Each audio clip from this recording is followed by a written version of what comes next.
आज आपण बनवणार आहोत दह्याचं आंबट बेसन। लागणारे साहित्य आहे दही, बेसन पीठ, दही फार आंबट नसावं, कढीपत्ता, हिरव्या मिरच्या आणि लसूण। दही फार आंबट असेल ना तर मग त्यात थोडं आपल्याला पाणी घालावं लागतं, म्हणजे ती टेस्ट मेंटेन करण्यासाठी। नाहीतर फार जास्त आंबट लागतं ते, म्हणून फार आंबट नसावं आणि फार असं अगदी गोडही नसावं। आता आपण दह्यामध्ये 3 चमचे बेसन पीठ घालून घेणार आहोत।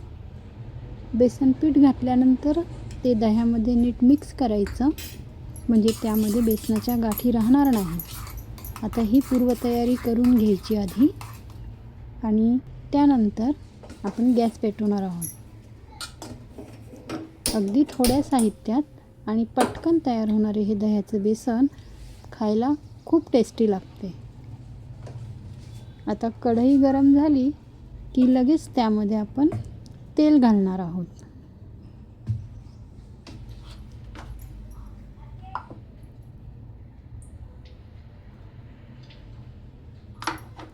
आणि तेल गरम झाल्यानंतर लगेच त्यामध्ये 1 चमचा मोहरी घालायची,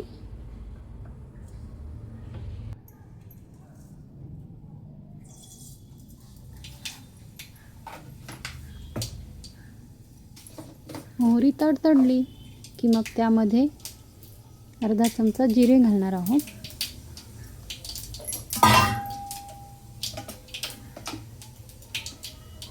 आणि आता पाव चमचा किंवा चिमूटभर हिंग घालायचं आहे। फार साहित्य लागत नाही हे बेसन बनवण्यासाठी, पण खायला खूप छान लागते। आता आपण लगेच त्यामध्ये कढीपत्ता घालणार आहोत। कढीपत्ता, मोहरी, जिरे, हिंग हे चांगले परतून घ्यायचे, आणि त्यानंतर मी मिरची, लसूण आणि कोथिंबीर याचं वाटण केलं होतं, हे आता त्या फोडणीमध्ये आपण घालणार आहोत। पुन्हा एकदा चांगलं परतून घ्यायचं। आता गॅसची फ्लेम लो करायची। त्यानंतर आपण जे दही आणि बेसनाचं जे मिश्रण केलं होतं ते आता आपण यामध्ये घालणार आहोत।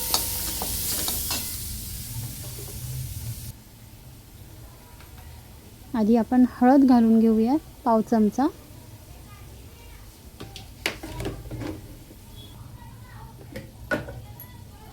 चवीनुसार मीठ घालायचे,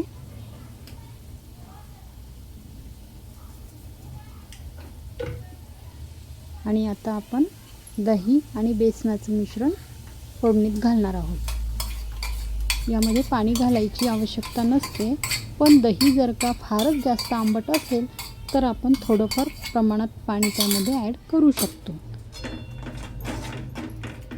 आणि आता हे चांगलं मिश्रण एकत्र करून घ्यायचं, मिक्स करायचं, म्हणजे ती जी फोडणी आहे ती ह्या मिश्रणाला चांगल्या प्रकारे लागेल, आणि त्याला मग शिजू द्यायचं 1-5 मिनिटं।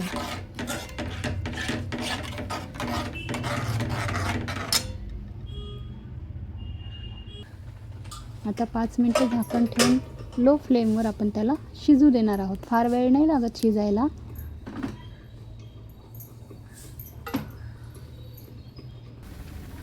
हे बघा, आता हे असे बुडबुडे दिसू लागलेत, म्हणजे असा फटफट असा आवाज येतो या बेसनामध्ये, म्हणजे समजायचं की आता आपलं बेसन झालं आहे। बघा, आता आपलं बेसन रेडी आहे। आता आपण गॅस बंद केला, आणि आता आपण ते डिशमध्ये, बाउलमध्ये काढून घेणार आहोत।